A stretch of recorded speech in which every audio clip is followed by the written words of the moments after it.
Helen Gill's father was the mayor at that time. But we formed the second town of Davie in 1961.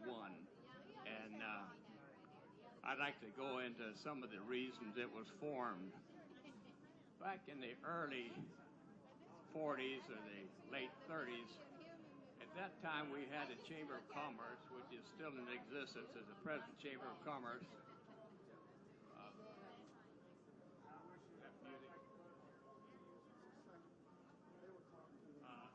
The Chamber of Commerce was our only organization at that time. It was more of a social club than it was an actual Chamber of Commerce. But it was our spokesman of authority. And we had monthly meetings and social gatherings, of which we had suppers, dances, and other gatherings that we put on. And we also started the Orange Festival and rodeos. And through the years, the Chamber of Commerce became quite active and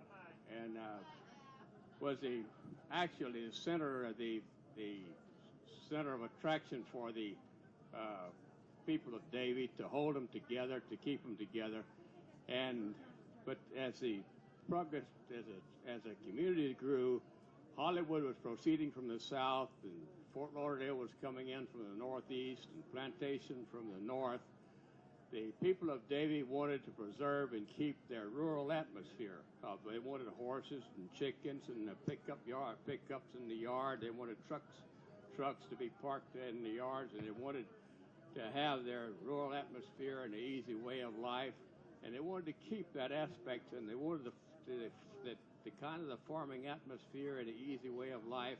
And so we thought that we would form the town of Davie and kind of help to preserve that, because these other towns had restrictions against horses. They had restrictions against pickup trucks. I had a friend of mine who went to visit his niece for lunch. He invited him to have lunch, and while he was parked at her house having lunch, the police came by and saw the pickup truck parked in front of her house, and he was fined $15 for parking a pickup truck in front of her house in a residential area. Well, we didn't want such things as that to happen in Davie, and so we formed a town to prevent that. And it was quite a hassle. There was people who opposed it, but it was not a bitter opposition at that time. It was kind of a friendly conclave of people. We didn't have any bitter fights as like we're having now, where you were accusing people of violating the law. That we did it with a friendly opposition to each other, and we planned to keep this way of life if we possibly could. And even the opposition who planned to dissolve the town managed to get two of their people elected to the city commission, and they were going to dissolve the town if they possibly could. But after they got on the commission, they saw the way of life, and they managed to come around to see it our way, and they kept the city kept going and kept it going in the original style that we intended for it to be. But when we started to have the campaign to get the town to have an election, it was quite a hassle because of the opposition from a lot of the people, because they were afraid it was going to have taxes. Well, we promised at that time there would be no land taxes, no taxes on the land, that we would derive all our taxes from cigarettes and from other types of taxes other than land taxes.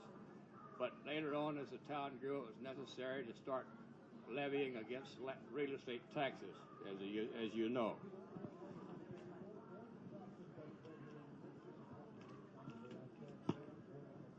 When we first started, everybody worked for free. All the councilmen, the mayor, all the councilmen, even the town marshal, who was not the city policeman, but he was just a volunteer, ordinary man here in town who had a job. He worked in the daytime and acted as town marshal at night. His name was Charles Murdoch. He used his own car, paid his own way, and volunteered his service, and he was a town marshal. The town hall at that time was the Chamber of Commerce building, which is now part of the City Hall. It was the Chamber of Commerce building at that time. The first council consisted of 5 members. There was myself as mayor,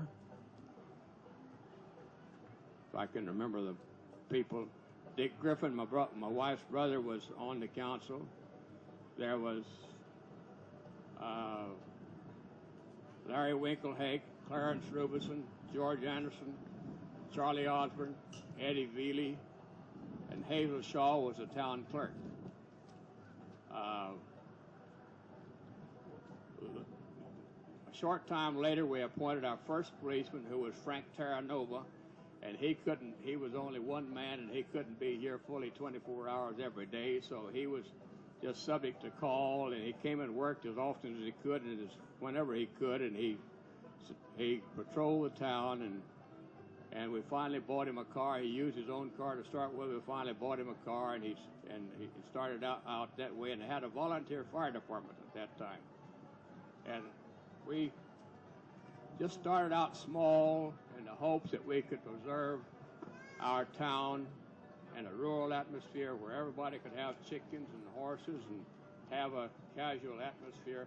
But we found out, to our astonishment and to our chagrin, that everybody else wanted it the same way. And that's the part that has finally become our downfall. It's everybody else has wanted to move to Davie and to do the same thing, and that is now overpowering us, and we're becoming so urbanized until we've had to adopt big city ways, and that's becoming a thing that we cannot compete against. It's in some places of Davie you can't have horses. I understand you can't have any pigs in Davie. Some places you can't have chickens. And that was not what we intended to start with when we organized Davie. We organized Davie to have a rural community, and it's now getting too big for us. At this point, I'll turn it over to the committee. The only thing I'd like to add to what Kenneth just said was that they do have restrictions on hogs and chickens and things like that. I think the reason is that people are living so much closer together now that you really have to control them. Because if everybody had a chicken and a horse on a 100-foot lot, it would be bad. So the lifestyle has changed. I went in yesterday and looked through some of the minutes of the original meetings. Well, original, I mean the first few years. And Kenneth had mentioned hiring Frank Terranova. When he was hired, he was paid $375 a month. He was on call 24 hours a day, 7 days a week. One of the provisions of his hiring was that the town would supply his uniforms and the brass and the cap. And as the uniforms wore out, they would replace the uniforms. So things have really gone a long way away from that. I'd like to make a copy of that and give it to the police chief and let him circulate it among the policemen. Things have changed. The town budget in 1961-62 was a little over $30,000 for the whole year. $1,000 was for a car. No, $2,000 for a car. $1,000 for a used dump truck.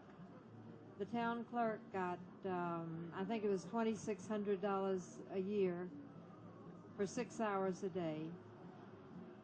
I have a copy of it if anyone would like to see it after this. It's really a revelation. And going through the minutes too, one of the first orders of business that they took up was to conduct a study to see if it was necessary to put a traffic light up here on Davie Road and Griffin, you know, on either side of the canal. So I don't know how long it took to do the study and get the light, but eventually it came, and a bunch of others came too. I didn't really make any notes when I was going through there. One thing that was interesting when I ran for mayor, they had me listed on the ballot as Mrs. David Roberts. In those days, you weren't yourself. And it didn't ever bother anybody because Women's Lib, I guess, hadn't come.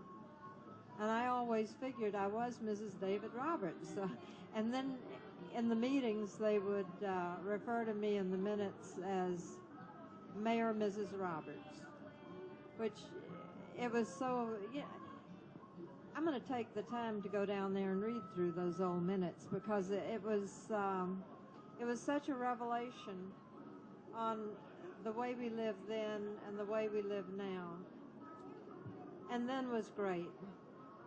Now, we've evolved to this, I guess, and over the years it hasn't been a terrible change.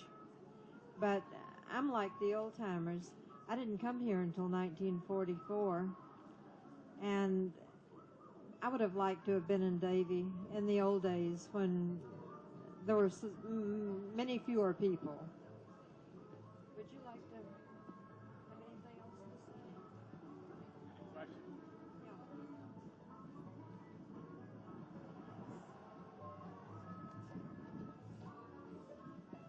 Do we have any other questions about